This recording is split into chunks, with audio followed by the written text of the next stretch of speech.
Modulação de efeitos na invalidação dos atos administrativos.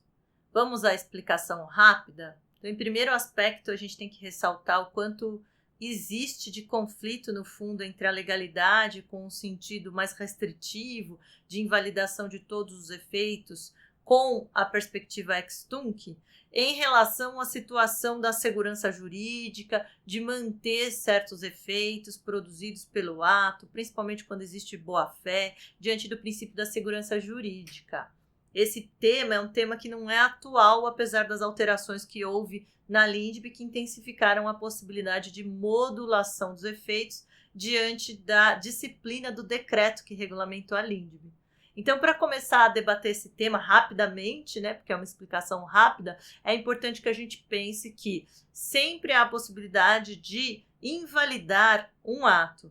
E aí se discute a questão dos efeitos. Efeitos geralmente que na anulação são ex tunc, mas que atualmente a doutrina vem mitigando essas questões em função do princípio da segurança jurídica.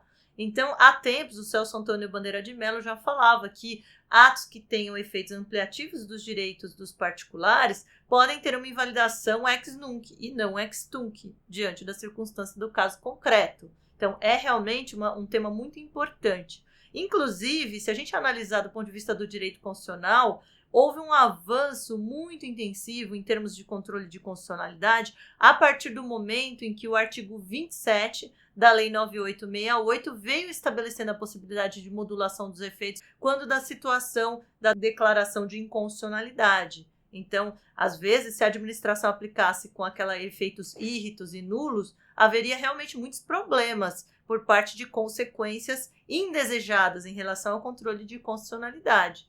No direito administrativo, também há esse debate sobre os efeitos dos atos administrativos. E até recentemente não havia explícita situação de modulação que veio justamente no decreto que regulamentou a LINDB. Então, a LINDB ela trouxe um aspecto maior consequencial, um foco no consequencialismo, sobretudo no artigo 21, que determina essa situação de se indicar as consequências da invalidação dos atos administrativos, das medidas, dos contratos, dos ajustes.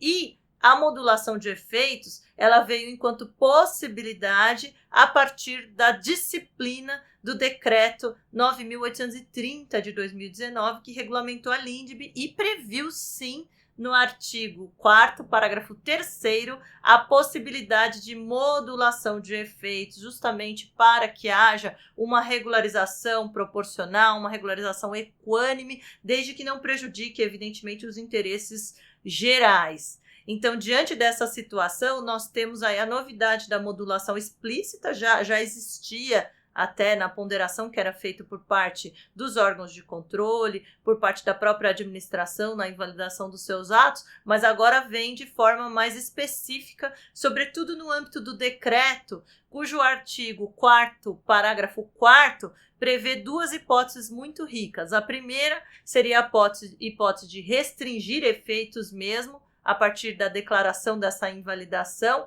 Então, alguns efeitos não geram efeitos retroativos, como já era na jurisprudência até dos tribunais, como já era na gestão. Às vezes você tem a situação em que a pessoa executou o contrato inválido, ela faz jus, desde que de boa fé, ao pagamento pelo aquilo que ela fez sob pena de enriquecimento ilícito. Então, você invalida, mas restringe efeitos dessa declaração de invalidação. Mas a novidade mais interessante, até com base na questão da modulação, seria o inciso 2º do artigo 4º, parágrafo 4º do decreto 9.830, que regulamenta a LINDB, a partir da alteração da Lei 13.655, que traz justamente a questão dos efeitos pró-futuros, ou seja, em que vai se decidir quando iniciará a eficácia dessa invalidação, que pode se iniciar num momento a ser posteriormente definido. Então, efeitos pró-futuro, para que haja uma regularização muito mais equilibrada em relação às consequências da invalidação dos atos. Então, essa é a grande novidade a partir de 2019 em relação à possibilidade de uso de modulação dos efeitos também no controle e na invalidação dos atos administrativos.